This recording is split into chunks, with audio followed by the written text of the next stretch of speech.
Kinumpleto na ng Honda ang kanilang lineup ng motorsiklong adventure sa paglabas ng panibagong Honda ID.V350 nito lang nakaraang taon.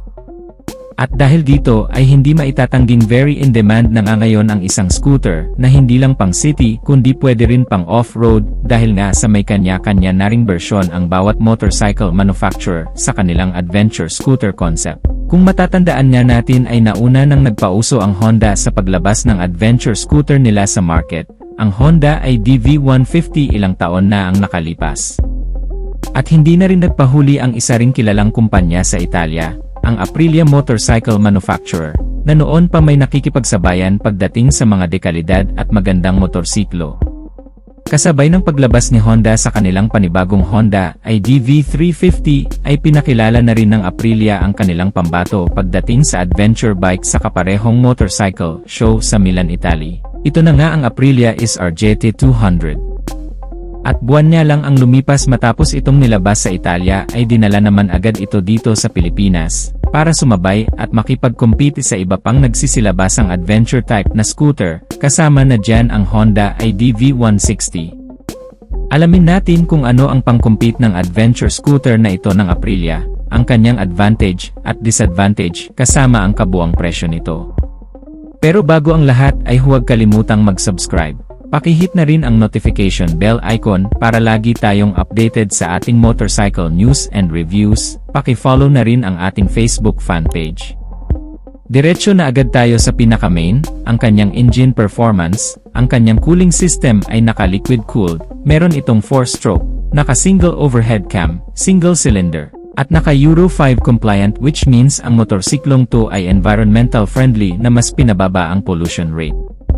At kung ang Honda ID.V160 ay naka 4 valves, syempre hindi rin ito pahuhuli dahil ang motor na ito ay naka 4 valves na din. Kaya nitong lumikha ng 13 kW at 8,500 RPM, at ang kanyang maximum torque ay 16.5 Nm at 7,000 RPM. At the same lang sa ibang scooter naka-continuously variable transmission ang transmission type ng motorsiklong to na may electric start na engine starting system. Mapunta na tayo sa kanyang suspensions. Ang front suspension ay naka-telescopic fork with 120mm long travel suspension, at ang kanyang rear suspension naman ay naka-dual shock absorber. Meron itong soft shock absorption response, dahil naka-Showa brand na ang kanyang rear suspension, bagay lang talaga pang off-road ang scooter na to. Ang sukat naman ng kanyang gulong ay 110/80 with 14-inch mag-size sa harap, at 130/70 with 13-inch mag-size naman sa likod, all tubeless. Sa braking system ay naka-hydraulic disc brake sa harap at likod, at good news na din, dahil naka-anti-lock braking system ang harap, dagdag safety ito para sa ating mga riders. Ang timbang naman nito ay 144 kg, ground clearance ay 175 mm, at may seat height na 799 mm. Hindi siya masyadong lumalayo sa seat height ng Honda ID.V160 na 780 mm. So ibig sabihin ay abot pa rin natin mga Pinoy ang scooter na to. Very wide na din ang kanyang underseat compartment na may 25 liters of capacity na kasya ang isang full face helmet, at may sobra pa na pwedeng paglagyan ng jacket, gloves at iba pang driving protective suit. Ang kanyang fuel tank capacity naman ay 9 liters with average fuel consumptions of 38 to 42 km per liter. So medyo malayo-layo na rin ang mararating mo sa motor na to, at dahil ay adventure bike na ang motorsiklong to ay of course naka-naked handlebar na ang kanyang manubela, samahan mo pa ng very wide and elegant na instrument cluster.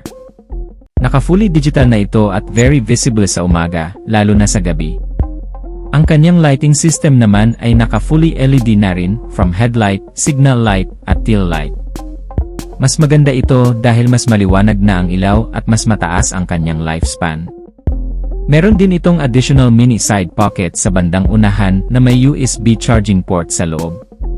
Meron din itong cover para safety ang cellphone mo sa loob. Very practical na din ang motorsiklong to dahil meron itong stop and start system na kusang namamatay ang makina kapag nakahinto ng ilang segundo. At kusa na ring umaandar ang makina kapag nakapihit na muli ang silinyador. Ang purpose po nito ay para mas makatipid pa sa gas at syempre bawas na din sa polusyon, at kagaya ng ibang high-tech na scooter. Ang motorsiklong to ay mayroon ding Aprilia Mia smartphone connectivity na pwede mo nang makonect ang smartphone mo sa system ng motorsiklong to via Bluetooth connectivity. Meron naman itong dalawang bersyon. Una ay ang standard version na may 219,000 pesos na SRP. Available ito sa tatlong kulay, Street Gray, Infinity Blue, at Aprilia Black. Pangalawa ay ang Sports Edition na may 227,000 pesos na SRP. Available din ito sa tatlong kulay, Street Gold, Red Race Gray at Iridium Gray. So ano ang masasabi nyo sa bagong Aprilia SR GT 200? Balak mo bang bumili nito? Paki-comment na lang kung ano ang masasabi nyo tungkol sa motorsiklong to sa comment section sa ibaba. At dito na natin tatapusin ang ating video mga kamoto. Maraming salamat sa panonood, at kung hindi ka pa nakasubscribe sa ating channel ay paki-hit ang subscribe icon at notification bell para updated ka parati sa ating motorcycle news and reviews. Maraming salamat sa walang sawang pagsuporta. Ride safe and God bless.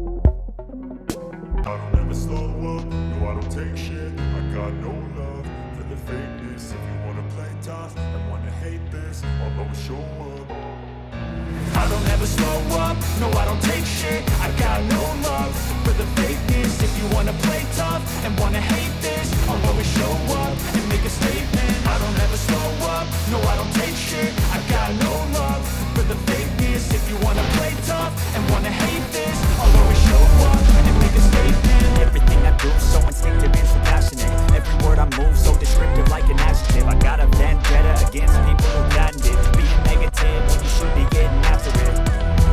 I got facts over tracks, this and that, spitting slow, spitting fast. I could roast, I could gas, think I'm okay at last, but I don't know if that can erase all the past and the pettiness.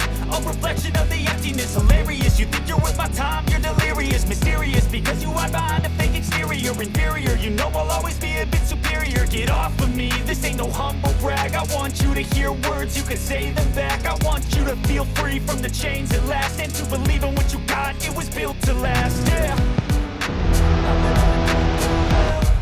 I never got anyone's help, had to do it all myself.